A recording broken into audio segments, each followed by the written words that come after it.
बिस्मिल्लाहिर्रहमानिर्रहीम। अस्सलाम वालेकुम डियर स्टूडेंट्स, उम्मीद करती हूँ आप सब खैरियत से होंगे। किंगवे ग्रुप ऑफ स्कूल्स की तरफ से हम आपको ऑनलाइन लेक्चर्स थ्रू वीडियोस भेज रहे हैं, जिसमें हमने जमात हफ्तम की जोग्राफिया को शुरू किया है। इसमें हम कर रहे हैं बाब नंबर 3, जो कि मेरे पास है कुर्रा हवाई का तारुफ, जिसमें हमने कुर्रा हवाई की तारीफ़ और इसमें मुख्तलिफ गैसों के बारे में पढ़ा है। इसमें हम कर रहे हैं आज का जो हमारा काम है वह है मुख्तसर सवालात और उनके जवाबात। हमारा सवाल है मौसम और आबो हवा में फ़र्क हमने बयान करना है।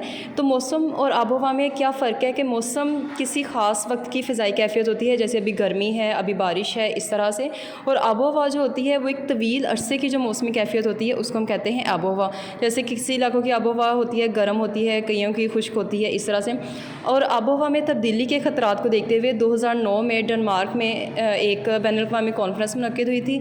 जैसे अभी आप तस्वीर में भी देख सकते हैं, वेदर की तस्वीर और क्लाइमेट की तस्वीर। तो ये इन दोनों में डिफरेंस है। वेदर जो है वो थोड़ी ही टाइम में चेंज हो जाएगा और क्लाइमेट जो है वो लंबे अरसे तक रहता है। तो ये इनमें डिफरेंस है। नेक्स्ट हमारे पास है ओज़ोन की कमी की 2 वजूहात हमने बतानी है। इंसानी सरगर्मियाँ ओज़ोन गैस को बहुत तेज़ी से ख़त्म कर रही हैं। उसके अलावा ओज़ोन गैस की कमी की सबसे बड़ी वजह CFC गैस है, जो कि इसको ख़त्म कर रही है, जो कि हमारे स्प्रे वगैरह से निकलती है। और इसकी ओज़ोन गैस की कमी पर काबू पाने के लिए हम इस गैस का इस्तेमाल कम से कम करें, जो कि क्या करेगा, ओज़ोन लेयर को उसकी हिफाजत करेगा। जैसे अभी आप तस्वीर में भी इसको देख सकते हैं। तो ये हमारा आज का काम है, आपने इसको याद करना है। खुदा हाफ़िज़।